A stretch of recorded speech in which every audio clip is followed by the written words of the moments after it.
लड़की को जन्म दिया। उन्होंने उसका नाम रखा तारा। लेकिन कुछ समय बाद सुमन बीमार पड़ गई और एक दिन रमेश को अपने पास बुलाकर कहा, लगता है अब मैं और नहीं जी पाऊंगी। मैं आपके भरोसे अपनी बच्ची को छोड़े जा रही हूँ। मेरे बगैर आपको बहुत परेशानी होगी, इसीलिए आप कोई अच्छी सी लड़की देखकर उससे शादी कर लेना, जो मेरी बच्ची को अच्छे से देख सके, उसकी देखभाल कर सके। ये कहते हुए सुमन चल बसी। सुमन की आखिरी नाम था दिव्या। दिव्या तारा की अच्छे से देखभाल कर रही थी। ये देखकर रमेश को सुकून था। एक दिन तारा अकेले बैठकर कुछ सोच रही थी कि तभी रमेश उसके पास आ गया और उससे पूछा, तारा बेटी, ये बताओ कि तुम्हें नई माँ पसंद है ना? हाँ पापा, नई माँ अच्छी है। पहले वाली माँ तो झूठ बोलती थी, लेकिन ये वाली माँ तो जो कहती है वही करती है। अच्छा बेटी, पहले वाली माँ क्या कहा करती थी? पहली माँ कहा करती थी, अगर मैं बाहर घूमने गई तो मुझे खाना नहीं देगी, लेकिन फिर वो मुझे सब जगह ढूंढा करती थी और घर लाकर मुझे प्यार से खाना खिलाती थी। लेकिन ये माँ ऐसी नहीं है पापा। इसने भी मुझसे कहा कि अगर मैं बाहर गई तो मुझे खाना नहीं देगी, और सच में इन्होंने नहीं दिया पापा।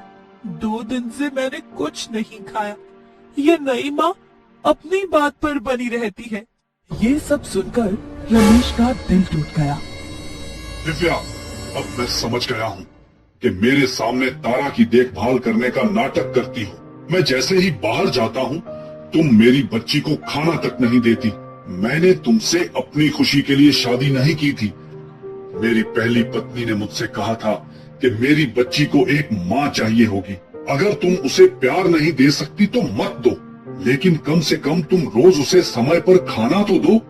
ये कहते हुए रमेश बहुत दुखी हो गया और घर से बाहर चला गया कि तभी गुस्से में दिव्या ने तारा को पढ़ते हुए देख लिया और बोली, ओ महारानी, ये पढ़ना लिखना बंद कर और चल घर की साफ सफाई कर, तभी तुझे खाना मिलेगा, समझी? जी माँ जी। ओ अभागिन लड़की, बिस्तर पर बैठकर कपड़े समेटने के लिए किसने कहा? चल जल्दी से नीचे बैठकर कपड़े समेट, और ये ले और कपड़े। कपड़ों को अच्छे से समेटना, नहीं तो मुझसे बुरा कोई नहीं होगा। मुझे बहुत जोरों से भूख लगी है, मुझे भी अकेले दो ना माँ खाने के लिए। घर का टॉयलेट, बाथरूम, झाड़ू पोछा हो गया, जो तो केले मांगने चली आई? हाँ माँ जी, सारा काम हो गया। अच्छा, तो महारानी जी आपको केले खाना है तो ले, खा केले बिन ले छिलके खाना। सुन, खबरदार अगर अपने पापा से कुछ कहा तो मुझसे बुरा कोई नहीं होगा, समझी क्या? गला घोट दूंगी तुम्हारा। अब खड़े खड़े मेरा मुंह क्या देख रही हो? खा आप केले के छिलके। जी माँ जी। क्या है, तू फिर चली आई? माँ जी मुझे कुछ ओढ़ने को दो ना, जमीन पर सोने पे बहुत ठंड लगती है। तुझे और कोई काम नहीं मिला जो तू मेरी नींद खराब करने चली आई? चल भाग यहाँ से, मेरा तो इस करमचली ने सुख चैन ही छीन लिया है। उस रात जब तारा सो रही थी तो उसे महसूस हुआ कि उसकी असली माँ उससे सपने में बात कर रही है और खाना खिला रही है। फिर तारा ने अपनी असली माँ से कहा, माँ, तुम कहाँ चली गई माँ? मुझे ये नई माँ बिल्कुल भी अच्छी नहीं लगती।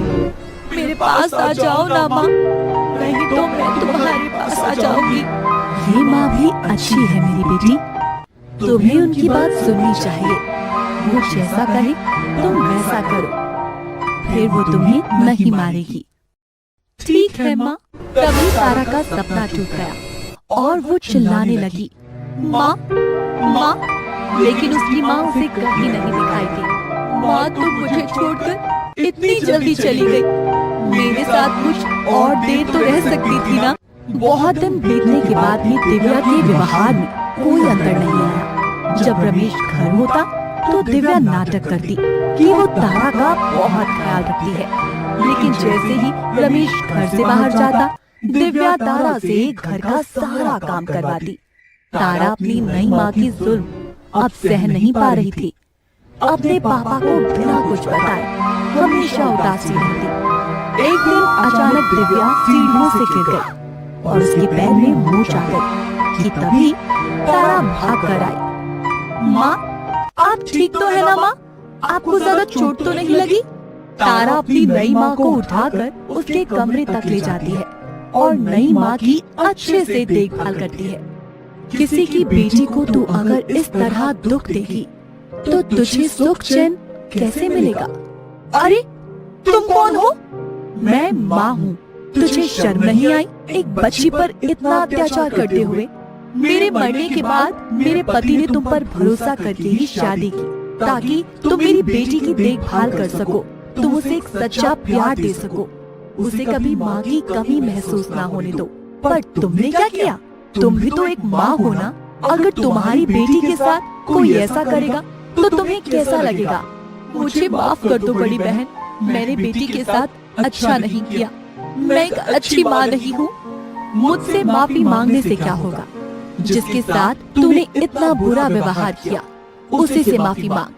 तभी रमेश भी ये सारी बातें सुन रहा होता है और बोलता है, देखा दिव्या, तुम तारा के साथ कितना बुरा बर्ताव करती रही, परंतु फिर भी उसे तुम्हारी फिक्र है। तुम्हें शर्म आनी चाहिए खुद पर, जो इतनी नेक दिल बच्ची पर जुल्म करती हो।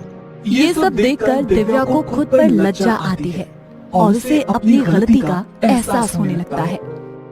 बेटी, मुझे माफ कर दो, मैंने तुम्हारे साथ इतना बुरा व्यवहार किया, इसके बाद भी तुमने मेरी ही फिक्र की। नहीं माँ, आप माफी मत मांगो। मैं अपनी एक माँ को खो चुकी हूँ और अब आपको नहीं खोना चाहती। तारा की बात सुनकर दिव्या की आंखों में आंसू आ जाते हैं। तभी दिव्या तारा को गले लगा लेती है और उसे खूब सारा प्यार देती है। इसके बाद उस घर में सब खुशी खुशी रहने लगते हैं।